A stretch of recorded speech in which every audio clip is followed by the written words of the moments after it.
Hello, and welcome to Houston Baptist University and Management 3322, Human Resource Management. This presentation will cover the similarities and differences between two related concepts for the course, which is Human Resource Development and Human Resource Management. First, let's start with the definition of Human Resource Management. This is directly from the textbook, both the 15th and 16th editions, depending on which one that you're using, which is designing formal systems in an organization to manage human talent for accomplishing organizational goals. From this definition, we can see that human resource management is highly concerned with both the human talent, but also for the organizational side of accomplishing the organizational goals.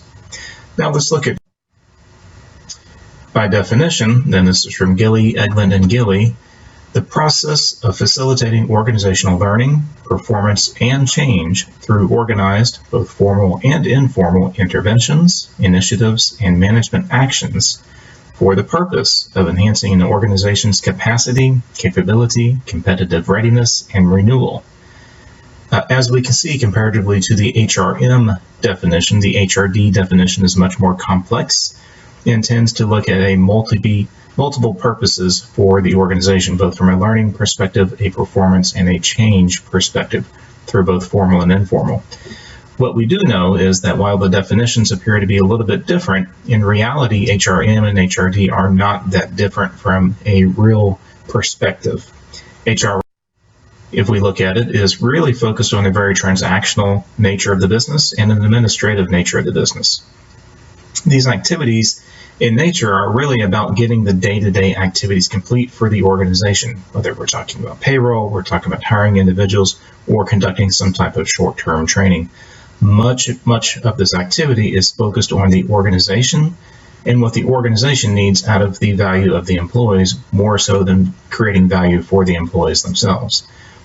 HRM also tends to be highly job-centered because we're more focused on the short-term skills and activities required for employees to be successful in the current jobs that they're performing on a day-to-day activity. Comparatively, human resource development tends to be much more strategic. We are very concerned about the business plan of the organization, what the business's business strategy is, and how we can enhance the performance of the organization, both from a short-term perspective, intermediate, and a long-term perspective. Again, we are much more long-term focused. We're talking about development of employees. By nature of development, it is focused on long-term. Training, which is closely related to human resource management, is focused on more short-term activities. While we are very focused on the organization within HRD, specifically for the performance enhancement of the organization, we tend to be much more employee-centered and concerned about the well-being and health of the employees comparatively to simply HRM. Again, one of the largest differences between HRM and HRD is that HRD is much more strategically focused. We'll be sitting at the round table with the executives more so than taking activities down from the executives and simply executing those. The following graph is from the 15th version of the textbook. The 16th version looks very similar. This is the nice little pinwheel graphic that shows all of the different human resource functions. We do discuss strategy and planning within HRM. This is a very critical component of it, but again, we are much more focused rather than helping develop the strategy of the organization. We are talking about executing the strategy of the organization after it has already been completed. HRD is much more concerned with actually developing and helping craft the strategy of the organization. Again, whereas HRM is much more concerned with executing the strategy successfully through HR measures.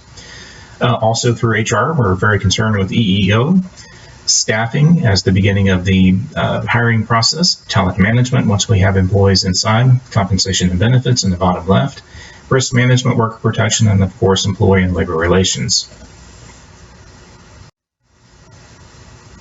There are four major dimensions for human resource development: individual development, career development, performance management, and organizational development. Individual development is a short-term orientation to performance improvement, which results in a lower level of organizational enhancement. It is improved knowledge, skills, or behaviors that affect single jobs or groups of jobs.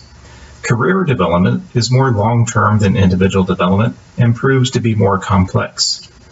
It has a greater impact on organizational efficiency because it provides employees with continuous developmental opportunities that reach ever-increasing levels of competency, which impacts the total operation of the organization. Although performance management relies on a system-wide approach and can be used to monitor and facilitate improved organizational performance, it is often used to produce short-term gains needed by organizational leaders to demonstrate their personal leadership effectiveness. Organizational development, however, by its very nature, provides the highest level of organizational efficiency, but it also requires the greatest skill and the most commitment to human resource improvement. Organizational development often requires a more comprehensive analysis of performance difficulties and other factors affecting results. This approach incorporates a variety of techniques to improve performance and organizational efficiency.